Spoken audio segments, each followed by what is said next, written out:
একটা ছেলে যেখানে জন্ম নেয়, যেখানে সে ছোট থেকে বড় হয়, এমনকি সে মারা গেলে তার কবরটা আত্মীয়জন বা মা বাবার পাশে দেওয়া হয়। কিন্তু একটা মেয়ে যেখানে জন্ম নেয়, ছোট থেকে বড় হয়, সেখানেতেই থাকতে পারে না। এমনকি তার মা বাবার কবরের চেয়ে তার কবরটা অনেক দূরে দেওয়া হয়।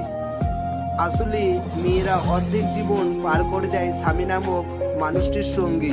তবু কিছু কিছু নারী সেই মানুষটারই ভালোবাসা পায় না রে ভাই। আসলে মেয়ে হওয়া অতটা সোজা নয় রে ভাই।